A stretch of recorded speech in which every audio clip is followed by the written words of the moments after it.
अब पौधा कितना बड़ा होता है, उस पौधे का, उस वृक्ष का स्वरूप कितना बड़ा होता है, ये तो भोलेनाथ ही जाने।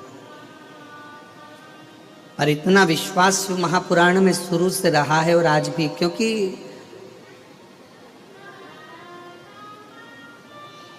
जिस व्यक्ति के पिताजी चने का ठेला लगाते हों, माँ थोड़ा सिलाई का काम करती हो, और उस घर के बच्चों की स्थिति ठीक नहीं हो सकती। पर मेरे भोले बाबा ने, मेरे शंकर भगवान ने जब इस जैसे जीव की भी स्थिति सुधार दी, तो इतना भरोसा शिव पुराण पर जरूर है कि जो कथा सुनता है उसकी स्थिति भी मेरा बाबा जरूर सुधार देता। खाली नहीं भेजता और ना खाली रखता है।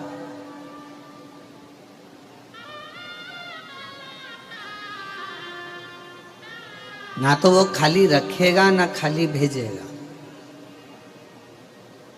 उसका नियम है कि लंका का राजा रावण भी अगर उनके दरवाजे पर मांगने के लिए आया तो उसको भी खाली नहीं रखा।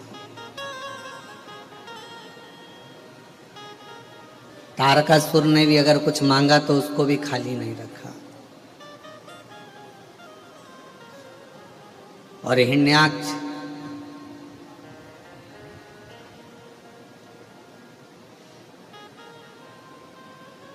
तारकासुर के 3 बेटे तारकाक्ष, विदुम्माली और कमलाक्ष, इन तीनों ने भी भगवान शंकर जब इन तीनों के प्राण को छुड़ा रहे थे, इनको मार रहे थे, इनके प्राण जा रहे थे, तो ये तीनों ने भी शिवजी से एक वर मांग लिया था। जैसे गजासुर था, गजासुर के भी प्राण गए तो उसने भी वर मांग लिया था कि मेरी गज की चर्म आपके पास में रहे, मेरा शीश, हाथी का ये मुख आपके पुत्र के धड़ पर रहे। उसी तरह तारकासुर के 3 बेटे थे, तारकाक्ष, विदुम्माली और कमलाक्ष। और इन तीनों के जब देवता पशु बन गए और भगवान शंकर उनके नाथ बन गए, पशुपति नाथ बनकर देवताओं को लेकर चले, और तारकाक्ष, विदुम्माली और कमलाक्ष की के तीनों के भवन में प्रवेश कर कर तीनों को मारने के लिए आतुर हुए। तीनों को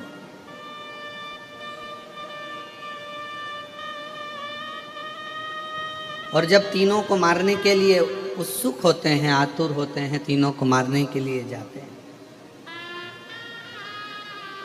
तब भगवान शंकर का नाम पशुपति नाथ पड़ता है। तब शिवजी ने तारकाक्ष, विदुम्माली और कमलाक्ष की तीनों को मारने से पहले पूछा कि तुम्हारे पिता मेरी आराधना करते थे,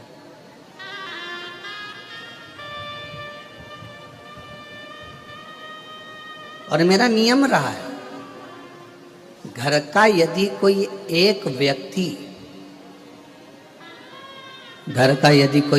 व्यक्ति भी अगर शिवजी को जल चढ़ा रहा है तो उसकी 71 पीढ़ी तक की व्यवस्था मुझे करना है, शिवजी कहते हैं।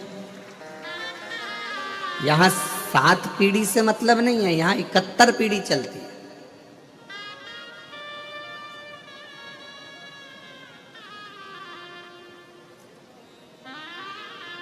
तो व्यवस्था तो मुझे करना है। इसलिए तारकासुर के हे पुत्रों तारकाक्ष, विदुम्माली और कमलाक्ष की आपके प्राण जाएं उससे पहले, क्योंकि आपने उपद्रव बहुत करा है, देवताओं को परेशान किया है, बहुत कष्ट दिया है, इसलिए प्राण तो आपके जाएंगे। पर आप कुछ मांगना चाहें तो इसमें मैं मना नहीं करूंगा, आप चाहें तो कुछ ले सकते।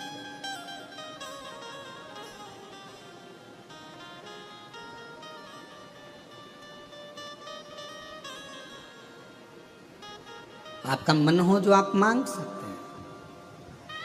तो कहा इतना वर दे दो,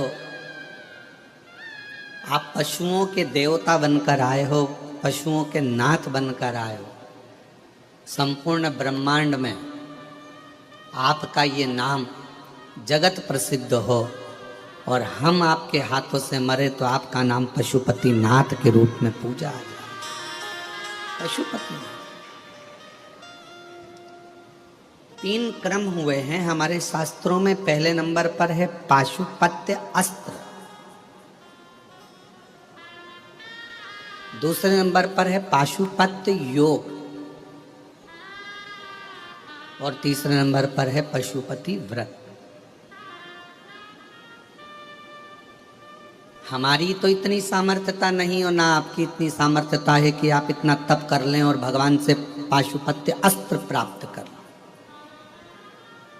अपन इतना तप नहीं कर सकते। भगवान राम जी ने तप किया था, भगवान राम जी ने साधना करी थी तो उनको पाशुपत्य अस्त्र मिल गया। भगवान कृष्ण ने तप साधना करी तो उनको पाशुपत्य अस्त्र मिल गया।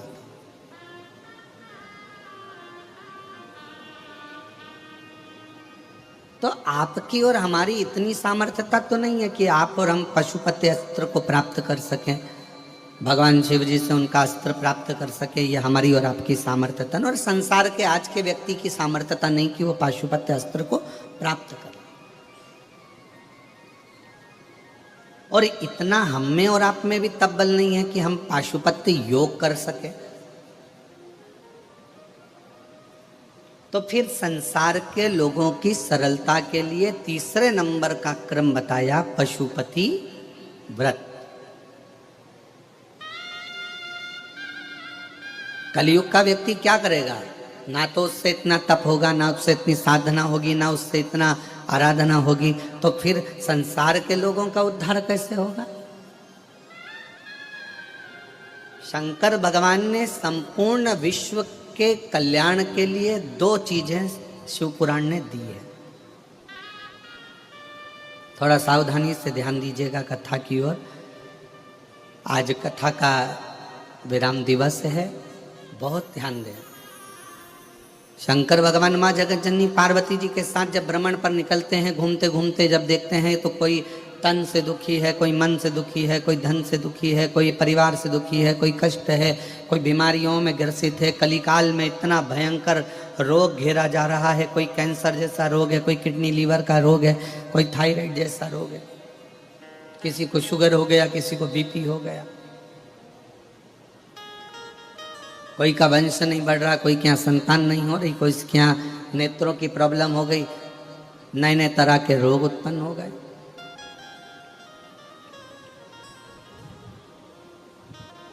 नहीं खा रहा व्यक्ति, बच रहा है, फिर भी रोग उसका पीछा नहीं छोड़ रहा।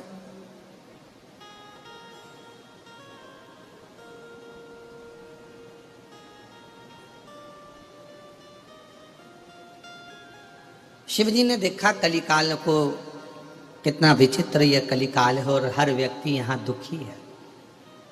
शंकर भगवान कैलाश पर जाकर बैठ गए और शिव जी 14 रात्रि तक शंकर भगवान मौन रहे। मां पार्वती जी से कोई शब्द नहीं कहा। 14 रात्रि।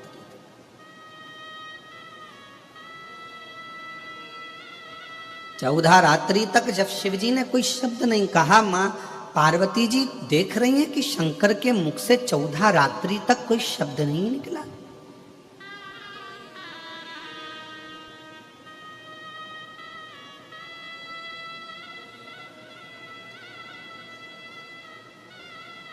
बोले नहीं शंकर, मौन थे। पार्वती जी के मन में थोड़ी विचलितता आई। पति अगर बात ना करे, पति अगर बोले ही ना, पति अगर बात ही ना करे तो पत्नी के मन में थोड़ा विचलितपन आता है कि ये बोल क्यों नहीं रहे, क्या हो गया। पत्नी अपने पिताजी से कहेगी, पापा, बाबूजी, तुम्हारे दामाद मुझसे बात नहीं कर रहे, 14 दिन हो। पार्वती जी विचलित थी। उन्होंने हिमालय राज्य को बोला कि पत्र लिखकर सूचना करी कि भगवान देवाधिदेव महादेव मुझसे नाराज हो सकता है, 14 रात्रि से मेरे से बात नहीं करी है, मुझसे बोले नहीं है, मौन है, शांत हैं, उनके मुख से कोई आवाज नहीं निकल। हिमालय राज्य ने पत्र लिखकर सूचना दी अपनी बेटी को अरे पार्वती, मुझे लगता है शिवजी वापिस समाधि में डूब गए हैं। तब पार्वती जी ने पत्र व्यवहार में लिखकर भेजा कि शिवजी समाधि में डूबते तो मुझसे कहकर जाते। पति का एक नियम है, ऑफिस जाता है तो आवाज लगा कर जाता है मैं जा रहा हूं। कोई काम से जा रहा है तो बोल कर जाता है कि मैं इस काम से जा रहा हूं। पति का एक नियम है और धर्मपत्नी का भी एक नियम है, वो पहले जाने से पहले सूचना देती है।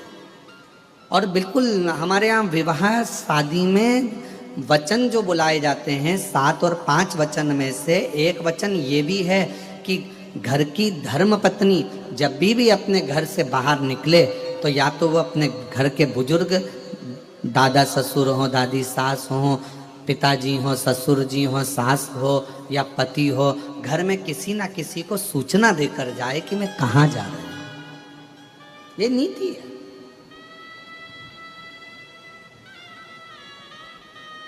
बिना सूचना के स्त्री घर से बाहर भी ना निकले। थोड़ा सूचना दे या कोई बहुत अर्जेंट काम है निकल गए हो तो फोन पर बोल दो कि मैं इस काम से आई हूं, 15 मिनट में पहुंच रही। पार्वती मैया शिवजी से, हिमालय राज जी ने कहा मुझे लगता है कि शंकर भगवान समाधि में डूबे हैं, कोई साधना कर रहे हैं। पार्वती जी ने कहा नहीं, समाधि में डूबते हैं जब भी मुझे बोल देते हैं कि मैं इतने दिन की समाधि ले रहा हूं।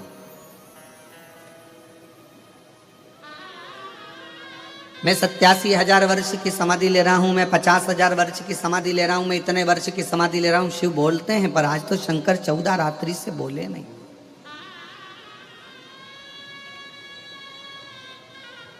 क्या करा जाए? तब हिमालय राज जी ने कहा कि शिव जी पर एक लोटा जल समर्पित कर कर फिर पूछो।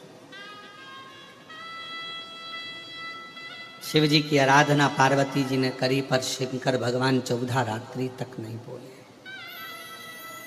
और आज पार्वती जी ने फिर शिव जी से प्रार्थना करी, एक बेलपत्र शंकर को समर्पित कर कर पूछा आप मौन क्यों हो? शंकर भगवान कहते हैं कि आज मेरा हृदय बहुत रो रहा है। आज मेरा हृदय बहुत रो रहा है। पूछा क्यों, किस लिए? एक धर्म पत्नी ऐसी होती है जो पति का उदास चेहरा देखकर भी उसको प्रसन्न करने का प्रयास करती है। घाटा लग गया ना, कोई बात नहीं, तकलीफ है ना, कोई बात नहीं, क्यों टेंशन लेते हो, सब होगा, अच्छा होगा। जब कुछ अच्छे दिन अगर चले जाते हैं और बुरे दिन आ जाते हैं तो बुरे दिन भी जाएंगे और अच्छे दिन भी आएंगे। टेंशन क्यों लेना?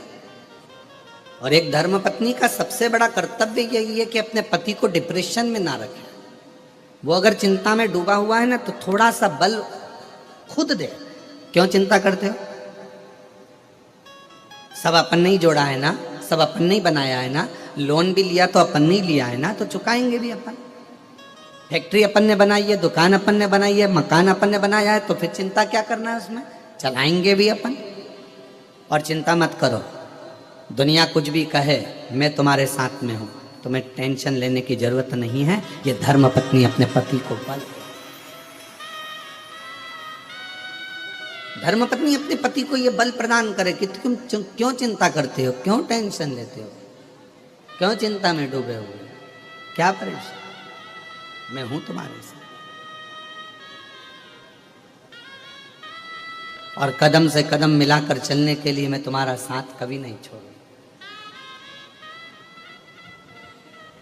आदि शक्ति भवानी की जय, दुर्गा महारानी की।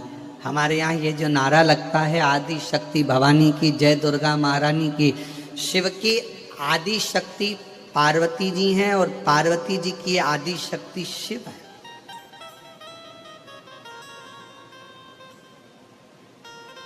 शिव पार्वती के बिना अधूरे हैं और पार्वती शिव के बिना अधूरे।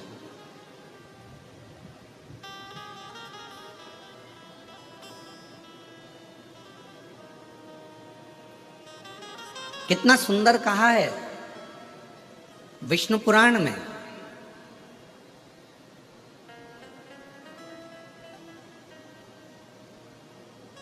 दीपावली के दिन दुनिया के लोग लक्ष्मी जी की पूजन करते हैं, पर नारायण के साथ में नहीं, गणेश जी के साथ में करते हैं।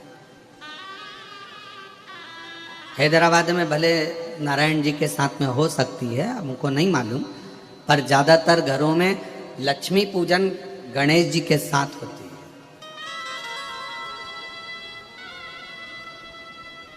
दीपावली के दिन नारायण भगवान के साथ लक्ष्मी का पूजन नहीं हो रहा है।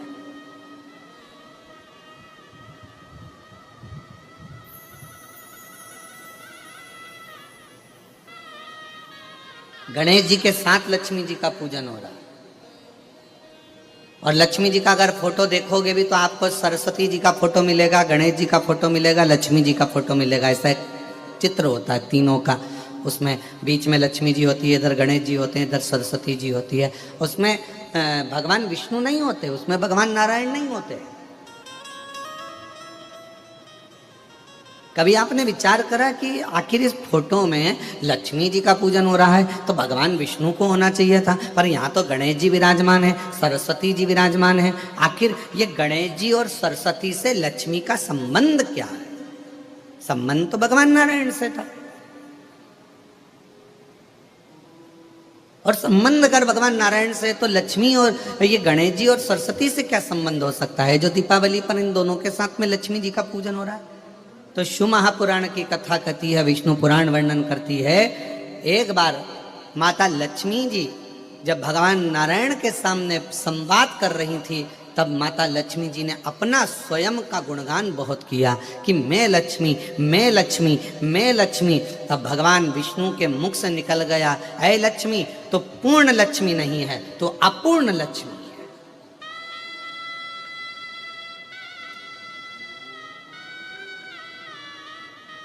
लक्ष्मी जी रोने लगी, नैनों से जल बह गया, आप मुझे अपूर्ण लक्ष्मी कह रहे हो?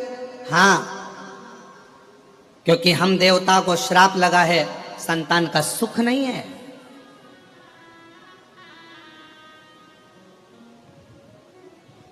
अपूर्णता, तुम्हारे यहां संतान नहीं तो अपूर्ण कहलाओगे। लक्ष्मी जी आंखों से आंसू बहाकर रोती रोती रोती रोती चल दी और माँ सरस्वती के सामने पहुंच गई। और सरस्वती माता वहां बैठी हुई थी और माता सरस्वती ने पूछा, लक्ष्मी क्यों रो रही हो? लक्ष्मी जी ने कहा, आज मेरे पति ने मुझे अपूर्ण कहा है, तो क्यों रोना, चलो पार्वती के पास चलते हैं। सरस्वती का कहना मानकर लक्ष्मी जी पार्वती जी के पास गई तो माता पार्वती जी ने देखा कि लक्ष्मी तू मेरी बेस्ट फ्रेंड होकर रो रही है। एक सच्चे मित्र की परिभाषा क्या है?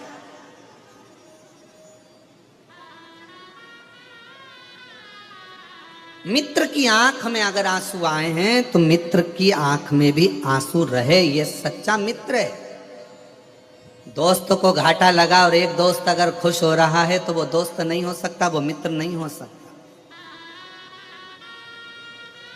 तू मेरी बेस्ट फ्रेंड होकर और तू रो रही है। सरस्वती जी से पूछा पार्वती जी ने कि ये क्यों रो रही है, तो कहा आज इसके पति ने इसको अपूर्ण कहा। तो पार्वती जी मुस्कुराकर बोली कि इतनी सी बात के लिए रो रही है, ले मैं तुझे आज पूर्ण कर देती हूँ, आज मैं तुझे पूर्ण करती हूँ। लक्ष्मी आज मैं तुझको पूर्ण कर देती हूँ। और माँ पार्वती जी ने अपने पुत्र श्री गणेश जी को बुलाया और गणेश जी को बुलाकर लक्ष्मी जी की गोद दे दिया, आज से ये तेरा पुत्र है, ये तेरा, ये तो पूर्ण लक्ष्मी हो गई, पूर्ण लक्ष्मी। इसलिए हमारे सनातन धर्म में दीपावली के दिन नारायण लक्ष्मी की पूजन नहीं, गणेश लक्ष्मी की पूजन करी जाती है। क्यों? अगर पत्नी अपने पति के साथ अपने मायके आती है तो उसको पति जल्दी चलने का बोलता है, चलो टाइम हो गया, 4 बज रही, चलो ऑफिस जाना है, ये करना है, वो करना है। पति के साथ अगर पत्नी आएगी तो पति जल्दी कर कर पत्नी को लेकर चला जाएगा। पर पत्नी अपने बेटे के साथ, अपने बच्चों के साथ आएगी तो 2-4 दिन रुक कर फिर जाएगी मायके से कि आराम से जाऊंगी। मुझे इतनी जल्दी नहीं जाना। तो लक्ष्मी जी दीपावली के दिन अगर घर में पूजन होती है तो नारायण लक्ष्मी की नहीं, भगवान श्री गणेश जी के साथ लक्ष्मी की पूजन होती है। क्यों? क्योंकि लक्ष्मी अपने पुत्र के साथ बड़े भाव के साथ आती हैं। तो अपने मायके में जिसके यहाँ लक्ष्मी पूजन होती है उसके यहाँ लक्ष्मी जी 1 साल 2 साल 4 साल 6 साल मन पड़ता है तो रुक जाती है, और जब मन पड़ता है तब। अगर भगवान नारायण के साथ आएगी तो जल्दी जाना पड़ेगा। पति के साथ अगर पत्नी आई है, मम्मी पापा ने बुलाया, दामाद को भी बुलाया, बेटी को भी बुलाया, तो दामाद के साथ आई है तो फिर तो जल्दी जाना पड़ेगा। दामाद नीचे गाड़ी का हॉर्न बजाएगा, चलो चलो, पैं पैं खूब गाड़ी का हॉर्न बजाएगा, अरे चलना जल्दी चल, बहुत लेट हो रहा है, घर से फोन आ रहा है, जल्दी चलो। और अगर पत्नी अपने बच्चों के साथ आती और कहकर आती अपने पति को, मैं जा रही हूँ 2-4 दिन रुकूंगी भैया के यहाँ, मैं जा रही हूँ अपने मायके में 2-4 दिन रुकूंगी, मैं फोन करूंगी तब लेने आना। उसी तरह लक्ष्मी जब गणेश जी के साथ दीपावली पर पूजन होती है तो लक्ष्मी भी अपने मायके में आपके घर में हमेशा के लिए विराजमान रहती है, अपने यहाँ आराम के साथ में रहती है, और जब फिर मन होता है तब जाती है। गणेश